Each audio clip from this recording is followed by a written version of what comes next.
Thank you for coming, and we're really excited today. We have Jeff Weaver from Westrock, the paper recycling company, who's with us today to talk about how our paper from Michigan State University is processed and turned out for market. And so just to start off, we want to introduce ourselves. My name is Katie Deska. I'm the education coordinator with Surplus and Recycling. Go ahead, Chris. My name is Chris Hewitt. I'm an operations coordinator for the Surplus Store and Recycling Center. And I'm Dave Smith. I'm the recycling coordinator.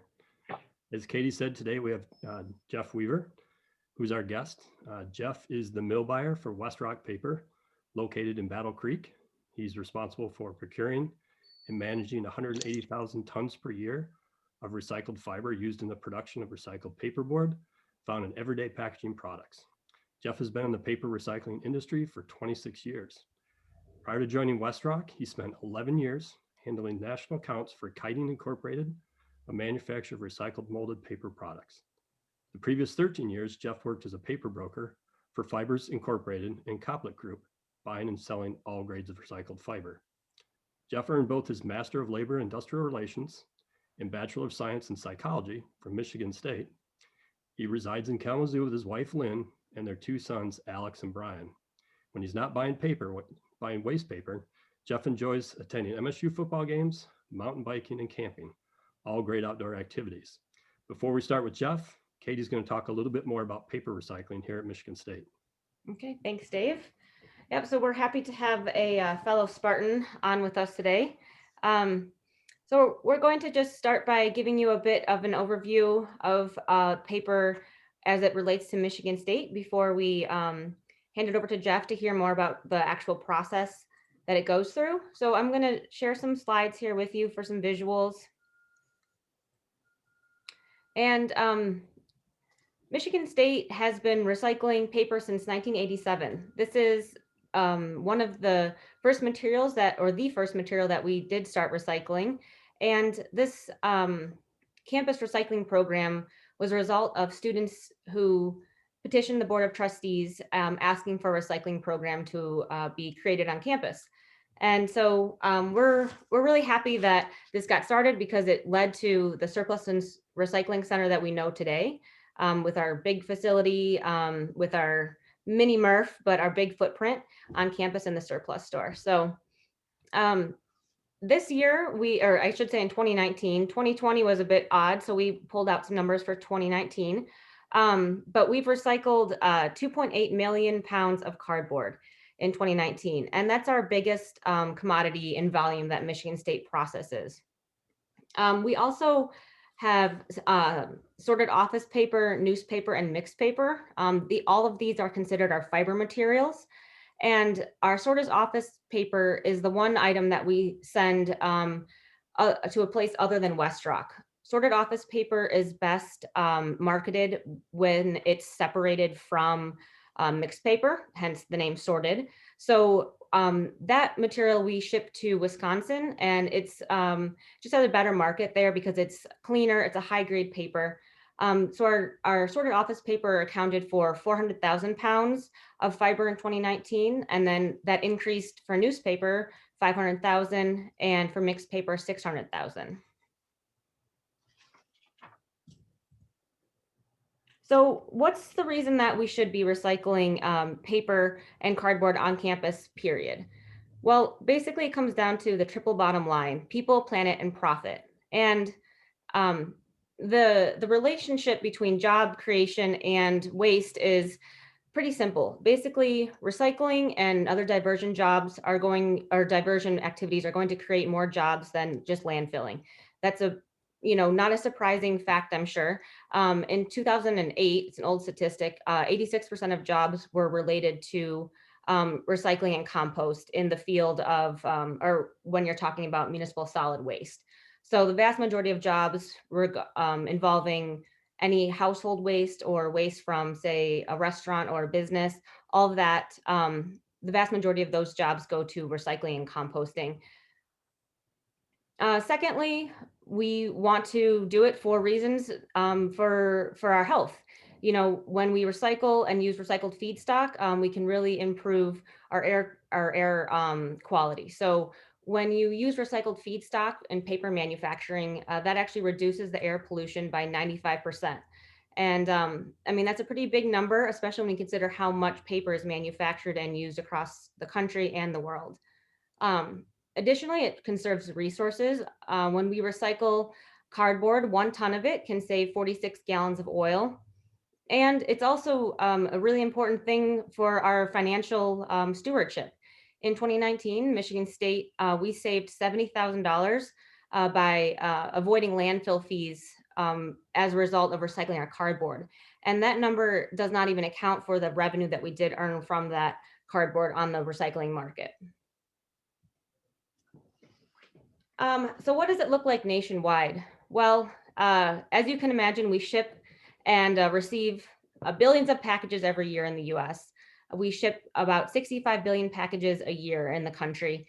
And that equates to about 400 billion square feet of cardboard, which could potentially blanket the state of Hawaii 1.5 times. So that's just for the 1 year, just for cardboard alone in the US.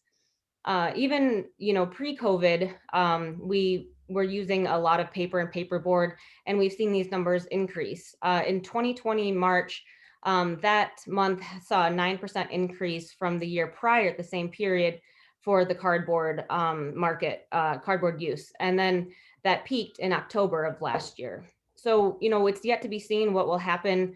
When COVID kind of subsides, will we start to go back to the store and purchase things in person more than we are now, or are we going to just be kind of comfortable with this? So, but even in normal conditions pre-COVID, we were using 70 million tons of paper and paperboard every year. And the recycling rate, including cardboard, is about 68% nationwide. And if you break it up between paper and cardboard will have a higher rate, probably largely because a lot of that is done by industry, back of house sort of thing, when big companies or retail stores will get shipments in. Some of those companies might even have a baler in-house.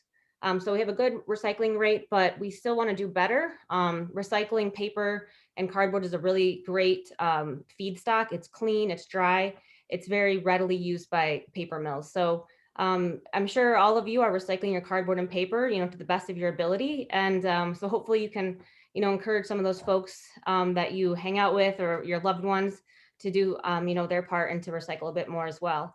So we'll hear from Jeff now, our MSU alum, who's joining us to talk a little bit more about Westrock and how our MSU paper becomes a new product.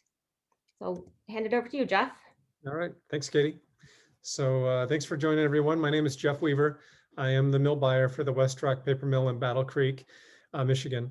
My primary job is not to run the mill out of paper, which seems a little strange seeing as we make paper, but we actually need waste paper to make new paper. So I purchase about 15,000 tons a month of fiber for the mill.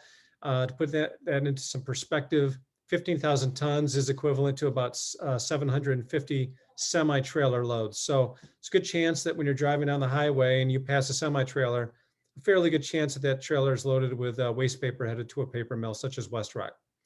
The Battle Creek mill is a 100% recycled mill. So most of that being post-consumer, which means there's a very good chance it's coming from an end consumer such as yourself. Westrock is a fully integrated paper company. That means that we have paper mills, we have converting plants, and we have recycling plants. We have over 50,000 employees at 300 locations in 30 countries. You recycle about 8 million tons of waste paper annually. 8 million tons, again, hard to get your hands around that, but that's about 400,000 semi-trailers, if that helps. We produce over 40 million corrugated boxes every day. Westrock has both corrugated and consumer packaging mills. The Battle Creek mill that I'm at, we are a consumer packaging mill, which means we manufacture coated recycled board, products such as pasta boxes, hamburger helper boxes, your typical cereal box. Those are the type of products that we produce, which is different than a containerboard mill. A containerboard mill would make your typical brown corrugated box. That's not what we make, but we do use this in making our finished product. So where does all this paper come from that we use to make all this coated recycled board? Well, it comes from just about every size and type of business that you can think of. It comes from universities such as Michigan State. It comes from local recyclers, manufacturers, and when I say manufacturers, just about any manufacturer. You know, we get a lot in the industry from automotive, for example. Commercial businesses such as Home Depot and your Targets and Lowe's, grocery stores like a Harding's or a Meijer, box plants, printing companies such as the Lansing State Journal that prints the newspaper there, and as well as document destruction companies. So majority of the paper, even though we get a lot from those other locations, almost all of it that we get, at least in Battle Creek, comes from residential homes. If you think about what you recycle at your home or put in your recycle bin, cereal boxes, beer and soda cartons, office paper, newspapers, magazines, just about any paper product you can think out of the home, if we are recycling, we are using that to make new paper out of. So what is the life cycle of a used box? Well, once you are done with it and you put it into your recycling, it leaves your home, it goes to a local recycler where it's sorted by type. As you can see from the picture here, you've got some line workers on a line, and what they're doing is as the paper's coming down the line, what they're primarily doing is removing contaminants. So all of the paper keeps going down the line, but they're taking out things like milk jugs and soda bottles and glass, and you'd be amazed at some of the things that are coming into these facilities. But the idea is that these line workers are going to remove those contaminants. The paper will move further downstream to be baled. Some of the larger contaminants that get by the line workers, if they can't remove it physically by themselves, they will get removed by mechanical means. A lot of the recycling companies have screens and magnets that take a lot of the tin cans and larger materials out. Once the paper is finally gets down to a state where it can be baled, they bale it into a very large rectangular 2,000-pound bales. Think very similar to like a hay bale you might see out at pasture. That's sort of what they look like. Those bales are then shipped to a paper mill to be made into new products. Those bales could go to a variety of mills. It might go to be made into a corrugated box, could be made into tissue paper or printing and writing paper, even cellulose insulation. So there are many grades of waste paper. Different grades of paper are used by different mills depending on the product that particular mill is going to make. So a tissue mill, for example, would use more of your typical white office paper. Think anything that might be on your desk, any papers, printing papers, etc. That's the type of paper that might go to a mill, to a tissue mill to have new tissue made out of. A container board mill, however, or a consumer products mill like ourselves, we're more interested not so much in the office papers, but your brown paper, your corrugated boxes, your cereal boxes, your newspapers, things of that nature. So our mill in Battle Creek, we use 5 primary grades of waste paper to make our product. We use corrugated, we use double line kraft. Double line kraft is corrugated, but it's brand new corrugated. It's corrugated that has never made it out to the consumer. So usually that double line would come from like a box manufacturer. We use mixed paper, and mixed paper is nothing more than just about every kind of paper that's put together. They don't really sort it so much, but that's just everything all together. We use newspaper, and we use white ledger. And white ledger essentially being any white paper that's on your desk, we would take that. Contaminants that you might find in a typical waste paper pack include things like metals, plastics, plastic jugs, plastic laundry containers, glass, wax, wood, food, different types of inks such as UV ink or glues, foil, medical waste. Anything, a contaminant would be anything that might be detrimental to the people at our mill, or the paper making equipment, or even the finished product. So as a result of contamination, which is just part of what we do when we buy waste paper, we have specifications. Mills have specifications for the grades of waste paper they buy, which help to specify what the contaminants are, what they can take, what they can't, and the percentage of those contaminants allowed in any given bale. If the supplier is unable to meet those specifications, they risk the fact that there may be a downgrade or a rejection. So up on the screen, there's an example of a specification sheet that we use. That's for our old corrugated containers, or OCC. And again, it's essentially going to tell us, or it dictates what's acceptable and what's not in a corrugated bale. Okay, so as mentioned earlier, Battle Creek, we make coated recycled board from recycled paper, so we don't use any virgin pulp. The paper arrives at our mill by semi-truck. A lot of mills have railside. We do not in Battle Creek.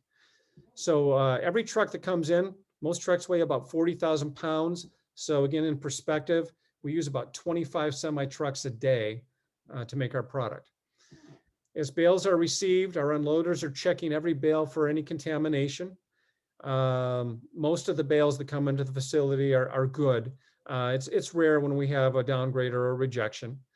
The good bales are moved into our inventory for use. The good bales are, any bad bales would be downgraded depending on the type and extent of contamination.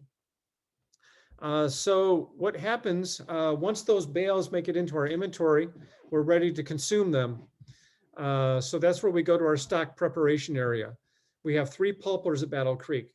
So a pulper is really nothing more than a very, very large blender. It's where we can take the fiber bales and mix them with water, and that creates a slurry, which is about 98% water, 2% fiber. Quite frankly, it resembles oatmeal is what it sort of looks like. So that previous screen that Katie just had up, are you able to go back to that, Katie? So what you can't see at the top of this screen, these are bales that are moving up the conveyor. And once they get to the top, they'll dump into the pulper. So we have 3 pulpers at Battle Creek. We have 3 separate lines. Our first line is the filler line. That's the line we would use any corrugated and mixed paper on. That makes the filler part of our board, which we'll talk about in a second. Our second pulper is the back liner. We use all of our DLK, or double line clippings on that. So that's to make the back of the board. And our third pulper is for the top liner. That's where we use our newspaper and our white ledger. And that is used to make the top of the board. The top liner is important because that's what the consumer is going to see. The top liner receives a clay coating, which is essential for receiving the print that later on that product's going to be imparted with. So I just wanted to show you. So for example, in the case of a cereal box, if you were to tear it open, you won't be able to see it here, but if you go home and you tear it open, you can pretty distinctively see there are 3 parts of this box. You've got the back, the inside of the box, you've got the top of it where the printing is, but on the inside, that's the filler, and there's several layers of filler. And if you look real close, you might be able to see there's several layers there. So that's board. So after pulping, the slurry then goes through several iterations of screening and cleaning. So at each stage, smaller contaminants are removed before the slurry can move on to the actual paper machine. The pulper itself, once the paper gets dumped in the pulper will actually remove a lot of the larger contaminants, things like the milk jugs and soda cans, big chunks of wood, things of that nature. And then as the slurry moves through the system, it goes through various screens and cleaners. Like a large screen might remove contaminants such as a paper clip or a staple. Some of your smallest screens are going to remove heavier particles of dirt, things such as glues and inks. So the picture that you see right up here on the screen now That's if you go from all the way through the screen, you can that's a paper machine. Closest to you is the wet end of the paper machine. Paper machines are very large and long pieces of equipment. So, you're talking like a football field in length in some cases. So on the wet end of the machine, which is the part that's closest to you, the slurry is sent to a head box, which then lays down a stream of paper slurry onto what we call a wire. It's a fine screen. We call it a wire. This is where the sheet actually comes into formation. The paperboard is comprised of several layers, which make up the bottom, middle, and top. So if you can picture, as the paper slurry is laid down, the first layer comes on, a second one comes on top, a third one, and so on and so on. So a paperboard is made up of anywhere from 5 to 7 different layers. Once the paperboard is formed, next comes the dryer section. So once the sheet hits the dryer section, and this is like the start of the dryer section here in the picture, the sheet is about 80% water, 20% fiber. So the sheet passes over steam heated dryer cans, and that's what you see here. These are large drum rolls, and that sheet will go in and out of those drum rolls in an effort to get dried. This is the longest part of the process. And then once it is dried, at the end of the dryer section, the top of the sheet is given the coating of white clay. And that's the top of the sheet. That's the part that gets the printing later on down the road. So the finished product is then wound into large rolls, which would be the next picture there, Katie. So this would be the example right at the end of the machine. You can see how large a roll actually is. These rolls are then, the rolls will be slit and they'll be rewound according to a customer specification. The rolls are then loaded into a semi-trailer for shipment to a customer, and then they'll be converted into actual finished product later on down the road. So that's about the end of my presentation. As far as the end markets, again, cereal boxes, pastry boxes such as Pop-Tarts, all kinds of granola food, pasta, hamburger helper. Those are all mac and cheese, FedEx envelopes. We do a lot of FedEx envelopes at Westrock Battle Creek. Yeah, so that's sampling of some of the things we would make. So, All right. there you Thank go. you. Thanks, Jeff. You're welcome. Got the share here. Didn't realize there were so many layers to paperboard. That's really surprising, but now that you say it, makes a bit more sense. You do have that smooth piece, and then you have I imagine different thickness of paperboard, so it would make sense you'd have different number of layers. There is, and I didn't mention that, but there are different thicknesses, calipers of board.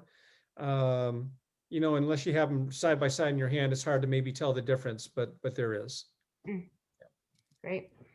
Well, we are open for questions now. If you'd like to ask a question, we ask that you please use the Q&A box at the bottom of your screen.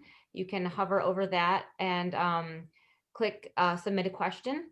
And we will take questions, for Jeff about the process, and also generally speaking about MSU's paper and our recycling process. So Chris, do we have any questions coming in?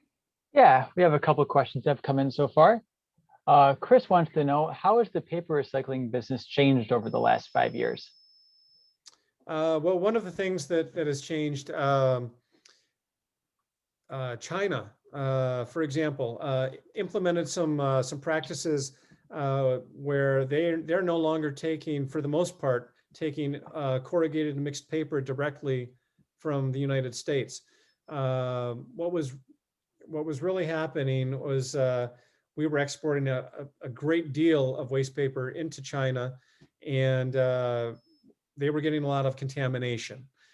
So in an effort to curtail that contamination, they made the decision to no longer bring and export OCC and mixed paper from the United States. So now what's happening is a couple of things. One is China has developed a couple of paper mills here in the United States where they're actually still using the paper from the US, but they're making the brown product here. And basically they're making brown pulp here and they're shipping it to China.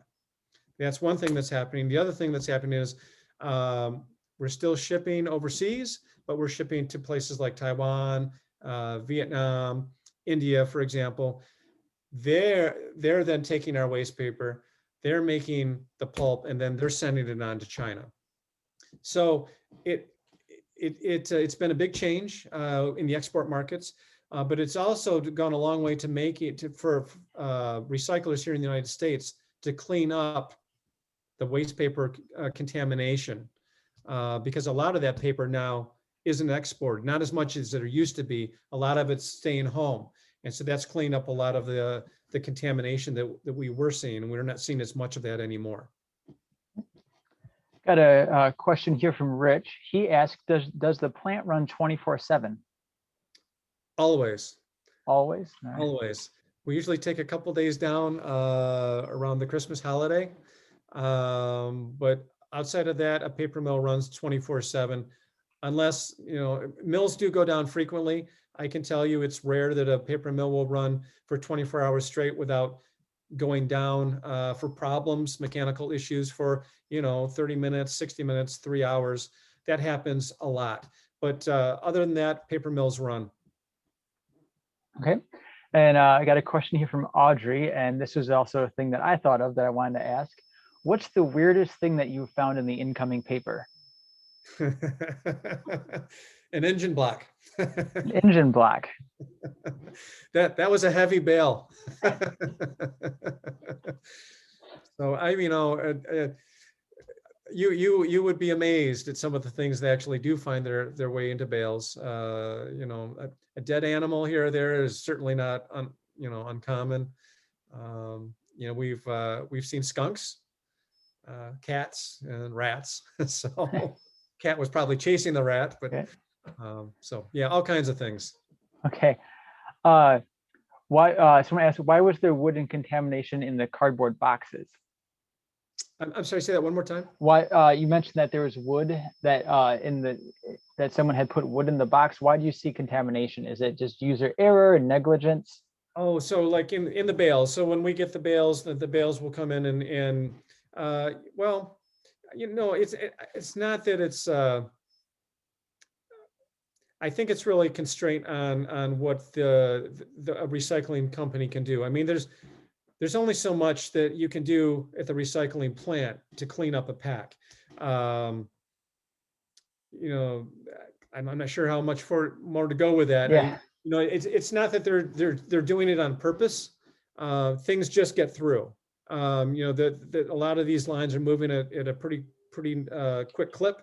I think the turnover rates at a lot of the recycling plants is fairly high. So education, you got to keep up with those folks to educate them on what needs to come out. But things get through. They just, it's accidental. Can you recycle Amazon shipping bags? I'm assuming it's like the FedEx and the Amazon ones. They're asking the paper bags that you can tear open and there's some kind of stuffing on the inside. Are those recyclable? The ones that have like that cellulose or like paper insulation, almost like, is that what you're referring to? And yes, yeah. Yeah, those can be recycled. If they end up in the mixed paper, we can deal with that. What we like to not see as much of would be like the poly. If you've got something that's lined with poly, and there's a lot of plastic lined. Again, it can be removed, but if you have a lot of it, it becomes tricky to remove. It can clog up the system. We have what's known as a detrasher at the mill that takes out a lot of the big plastics that we would see. But if you, again, like anything, if you get too much all at once, it can clog it up, and we have to go in manually and clean it up, and it can be a problem. What is the furthest distance you ship from? For Westrock Battle Creek, our circle is approximately 300 miles. If you draw a circle around Battle Creek, that's not to say that we can't and don't go further, but most paper mills around the country. If you were to ask them, they'd probably tell you about the same, about a 300-mile radius. It just, with freight's very expensive. So that's why you try to keep it in as close as possible. Okay. James wants to know, have you ever had a shortage of recycled material? I'm in one right now. You're in one right now? Yeah, just for example, here, the month of February is typically the lowest generation month of the year. And that's proven right now to be the case. So there's just not quite enough material out there. So I'm not really at fear of running the mill out of paper. I'm more at fear of not having the trucks available to pick it up. So if there's low generation, but we also have trouble getting the freight underneath those loads, that can be a problem. So it sort of ebbs and flows. Yeah. Can I ask a follow-up to that? Jeff, can you talk about why February is a low month for you? Is there less people purchasing items because of, post-holiday, or what's the reason behind that? Yeah, that's really exactly it. You're coming right out of the busy months of October, November, December. People are ramping up for the holidays. The manufacturers have made all of the product. They've shipped it. They've generated a lot of boxes. So those boxes are pretty plentiful in October, November, December, and January. But once you get through those holidays, people aren't out at the stores, at the big box stores as much. They're not buying as much. So there's not as much scrap being generated. And that's why usually by February, it does tend to fall off a little bit. And then once you get into March and April, it does start to pick up again. Rich would like to know that some places take coated boxboard, like for freezer, and others don't. And he wants to know why some places take it and some don't, and is that shifting in acceptance? Some mills have, every mill has a different capability. Our mill and many other mills are becoming much more adept at handling mixed paper. And in mixed paper, you get a lot more things like that. Those type of contaminants that we can deal with that we maybe couldn't have dealt with 2 years ago. So it really depends on each mill, what they're making and what their mechanical, what they can handle mechanically. Okay. Hey, Jeff, can I ask a follow-up to that one? Yeah. How about things like, the shelf stable and refrigerated cartons, those aseptic type containers, are those recyclable in with the mixed paper that you accept? Not so much, no. Unfortunately not, at least not yet. I think that one of the things that the industry is getting better at, every year, every decade is our ability to handle that type of material. So it wouldn't surprise me that in time that we'll be able to handle that pretty easily, but we're not there yet. Okay, thank you. Okay. And maybe just to clarify for folks who don't know what aseptic containers are yet, MSU just started accepting those at our drop-off center, and that basically refers to like what we call a carton container, something that would hold like commonly like shelf-stable milk maybe, or even like a carton of juice. So any juice carton, it's that multiple layer product that has more than just paper fiber inside of it. It might have some plastic and maybe some metal liner. Right. And again, I can tell you that there are mills in this country, granted, not very many of them, I don't think, but there are some mills that could handle that and they can recycle that. But most mills can't. I'm not aware of any mills in Michigan that can. Okay. Julie would like to know, how does your facility work with single stream? Can you get anything of value if all the paper products are together, or do you specifically need different grades going into the pulper? Yep. So we need that distinction in grade because again, we're running 3 different lines. We have 3 pulpers, and each line has a specific purpose for what we're trying to do. The only catch-all there would be the mixed paper. Mixed paper is sort of a catch-all bag. And we can take a lot of those different papers mixed together in the mixed paper. But if when we're making that top liner, we need that white paper for the brightness and for the cleanliness. If we put anything else in it, we're going to have problems. The finished product is going to show those, those problems. You might see some, if wax gets in the system, for example, you're going to see little pieces of, not pieces of wax, but little spots that are going to appear on the cover. Can paper coffee cups be recycled? They can, but not really by us. Well, okay. It depends on the mill. Okay, it depends on the mill. All right. What is one thing that would And make? Chris, one thing to add to it, look, Okay. when you got a big bale of paper that weighs 2,000 pounds, and you've got, if we're talking like mixed paper here, for example, and you've got 10 of those cups in there, that's not going to be an issue. And we're going to be able to clean that out through our system. What I'm really referring to is, look, if you've got a full bale of those, or a half of a bale is all of that material, we can't handle it. It's going to shut us down. It's going to shut a lot of mills down. Okay. I Well, maybe just to tap onto that, just, that said, I think it's also one of those things that we, want to err on the side of caution as consumer recyclers, that we don't just think that maybe if we toss it in the bin, that we don't want to put the burden on you as the mill, right? So we just want to kind of remember that it's still it's our responsibility to know what is, taken in which bin. I mean, so in our case, at the drop-off center, we can take those paper cups, but only in our carton container. We don't want to have people putting that in our mixed paper bales, because you can't process it well at the mill. It'd be contaminant. And so I think it's just one of those reminders that it's good to know in the industry that you can work through that, but also, we need to make sure that we don't just wish cycle our way into bigger problems than we already have, mhm. Right. Right. And that leads perfectly into a question here from Audrey. She wants to know, is there something that as consumers we can do to make your process easier?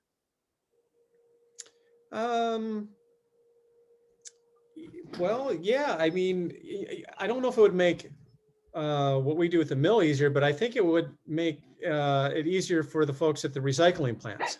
The more you can do on your end as at your home to prepare that, whatever it is that you're putting in your recycling, it's going to help the people down the stream. And the next spot down the stream is your recycling center.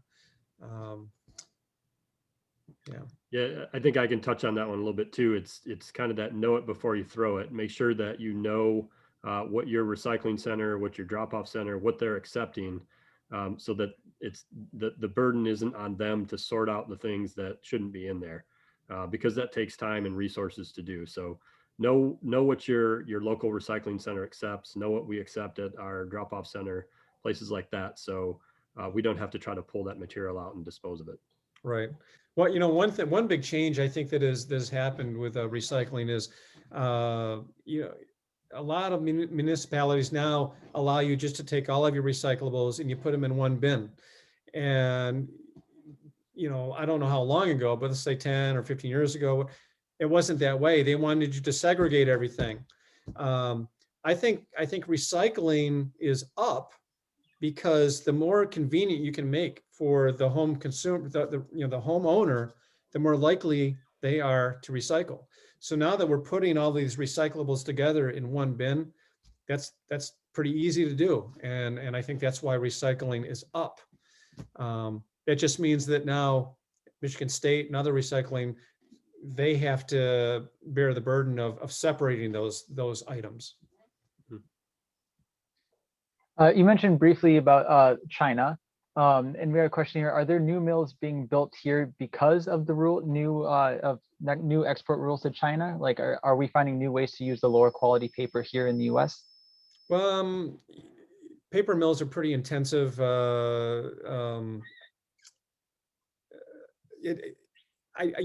don't think there's a lot of new mills that are coming online that I'm aware of.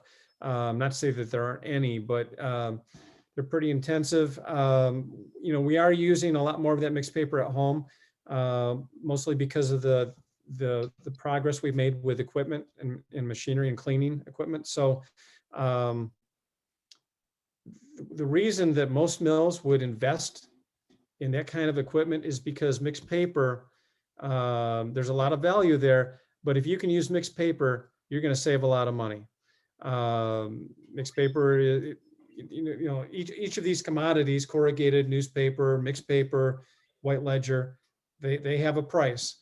And mixed paper is usually at the bottom of the barrel. So if a mill can figure out how to use mixed paper, and they're only going to have to pay, $50 a ton versus corrugated at $100 a ton, they're going to figure it out. And that's really, I think, what's happening in this country is more and more mills are putting in equipment so that they can deal with a lower grade of paper. And has the value of that paper fluctuated a lot over the years, or has it stayed pretty consistent? It has, it does.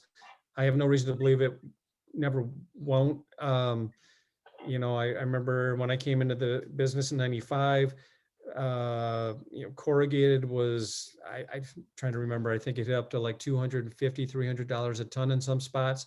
And then 6 months later, it's down to $25 a ton. And it's, it does that. It goes up and down. It's very cyclical. Nobody's been able to figure that one out yet. So. We have one last question right now that has come in. And can pizza boxes be recycled?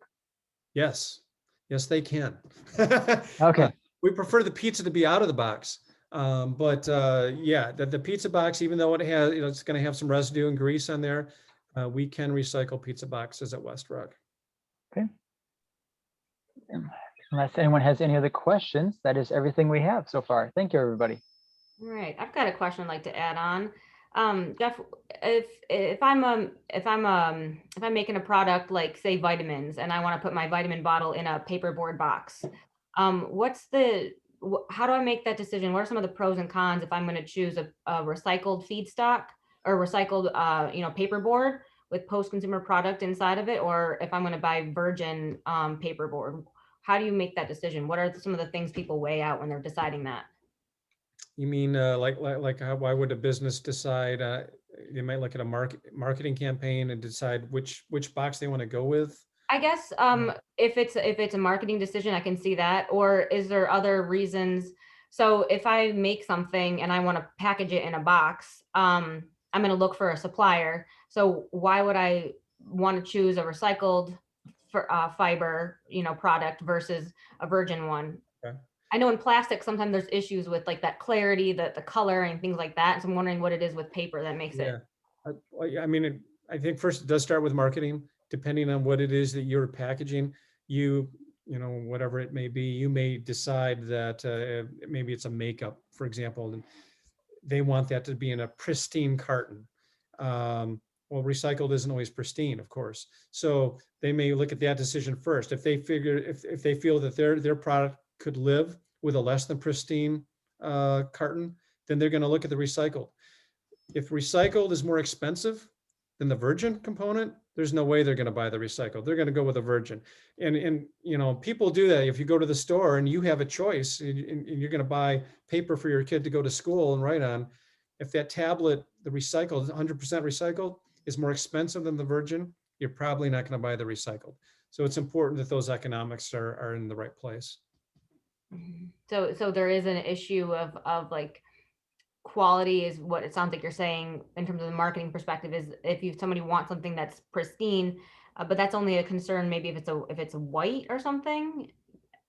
Yeah, because if you think of you're going to buy some aspirin and it comes in a nice white paperboard as opposed to a brown recycled paperboard. I think mostly that marketing is tailored. That's the way they see their product going out.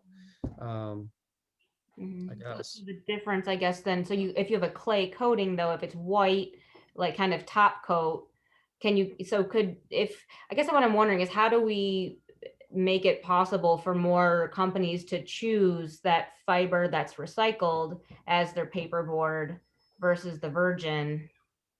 Like, is it just a matter of changing that mentality around what to expect in your package? Does your package need to be perfectly pristine, or Well, you know, when you make something recycled, it doesn't have as much strength as a virgin.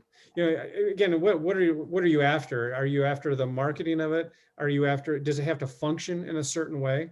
And maybe whatever it is that you're packaging, it has to be in a certain kind of package that has to go through maybe a certain kind of a test, for example, a crush test, for example. You know, you're sending something in a corrugated box, and it's delicate. It has to be able to go through certain, it has to meet certain specs and go through certain testing. And a recycled box isn't going to be as strong as a virgin, at least that's the way it's supposed to be. So that might be driving a decision as well, I suppose. Okay, I can see that. So those fibers kind of, as they get broken down after a number of times. The more you recycle them, the weaker they become. Yeah. Is there a number of times a box can be recycled then before it starts to become too weak?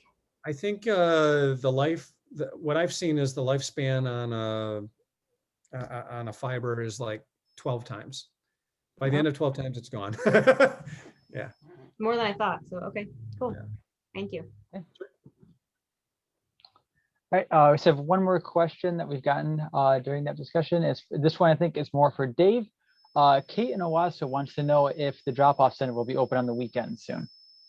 We're not planning on reopening on the drop-off center on the weekends just yet. You know, as many of you know, we've had some of these conversations because of COVID. We've had to restrict the number of employees that we have working in our material recovery facility, which kind of restricts the amount of material that we can separate and sort, in particular plastics. So because we don't have our typical student staff working for us right now, we've had to cut down and cut back on our hours at our drop-off center and restrict a little bit the amount of material that we're bringing in. So until we're able to start bringing back more employees, we will probably continue with those hours as they are. I think that is it for the Q&A. Thank you, everybody. All right. Thank you, everyone. Oh, go ahead, Jeff.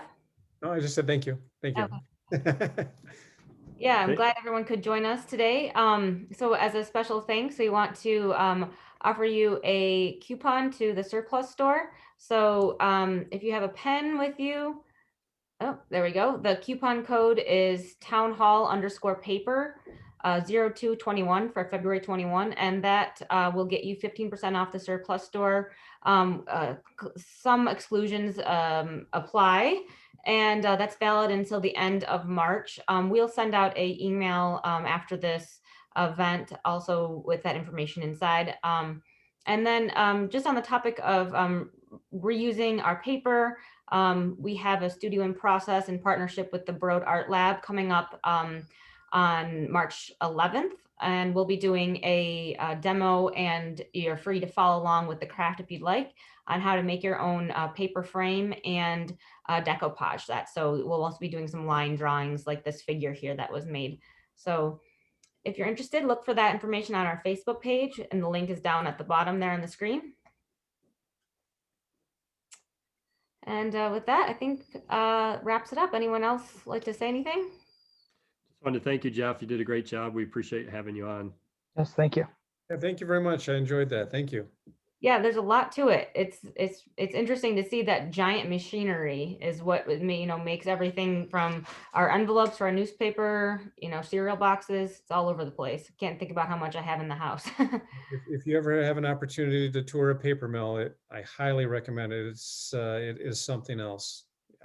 Yeah, well, I'll second that, Jeff, because I actually did have an opportunity to come tour your mill a couple of years ago, and it's kind of like stepping back in time a little bit. The machinery is so huge, and it's just fascinating to see how you take those recycled content materials, put it in the pulper, and then you go down 100 yards down, and you've got these rolls, huge, gigantic rolls of paper coming out. It's fascinating. Exactly.